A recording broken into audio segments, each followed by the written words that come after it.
La 7e édition du World Forum s'est tenue les 23, 24 et 25 octobre 2013 à Lille et la Web TV y était au programme. De multiples conférences et ateliers sur les thèmes entreprendre et consommer autrement.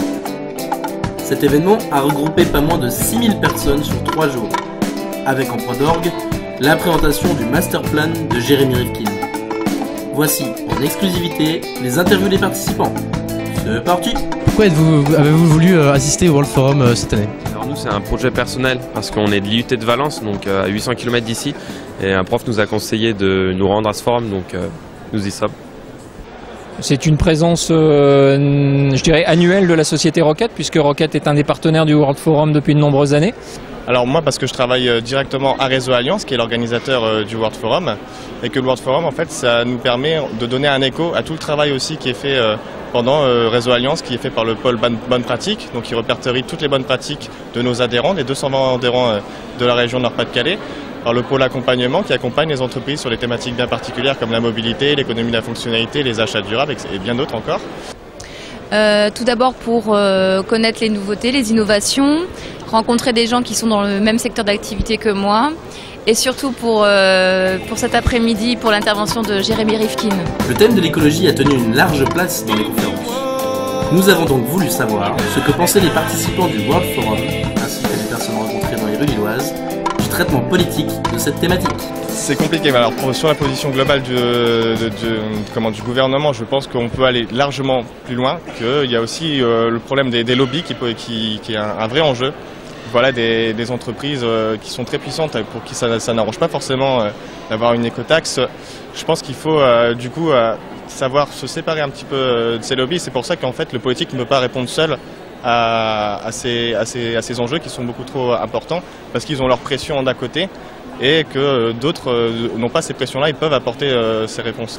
Pour moi, encourager les éoliennes, les taxes, pour moi c'est une bonne chose. Il y a plein de choses qui pourraient, à mon avis, être plus judicieuses que mettre des écotaxes à tout le monde et encore taxer les gens alors que tout le monde en a marre. Quand on ouvre une porte, il y aura une taxe pour qu'on respire l'air qu'on respire. Oui, c'est clair, mais je pense que ça fait partie de la grandeur d'un pays. Néanmoins, une question d'importance demeure. Nous avons donc demandé aux participants s'ils pensaient que les jeunes étaient suffisamment sensibilisés à la cause environnementale. Les jeunes sont un peu plus sensibles à ces choses-là, ont vécu des événements que les générations plus âgées ont vécu, mais plus âgées, si je puis dire. Donc les jeunes sont plus sensibles à tous les accidents climatiques, aux problématiques également, puisque le développement durable, ce n'est pas que le climat, c'est également le bien-être sociétal. Et je pense que la nouvelle génération, la génération qui arrive aujourd'hui sur le marché du travail, est beaucoup plus sensible au développement durable que ne pouvait l'être ma génération, pour prendre mon exemple.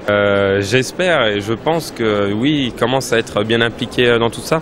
Comme c'est notre génération, on est né un peu avec ces problèmes et tout. Donc non, je pense qu'avec la crise, on a encore plus envie d'être dans ces concepts. Moi, je pense que les jeunes aujourd'hui cherchent du sens et les stagiaires que j'ai eus à mes côtés cet été étaient très intéressés et très au fait des nouvelles technologies et le développement durable est pris en compte dans leur approche.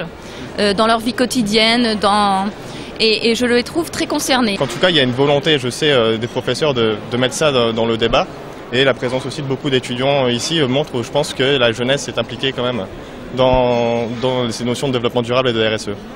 En général, oui, inculquer aux jeunes peut-être le fait d'entretenir l'écologie, oui, pourquoi pas. Mais je pense que tout est dans la relève. Je pense que si nous, par exemple, quand vous vous préoccupez de l'écologie, et moi, si j'enseigne ça à mon fils ou à mon petit frère, etc., après moi, je sais que c'est comme ça que je pense que ça marche. Voilà, c'est tout pour aujourd'hui. Enfin, pas totalement. Retrouvez la conférence de presse de Jérémy Rifkin sur notre chaîne. Sinon, on se donne rendez-vous la semaine prochaine pour un nouveau reportage.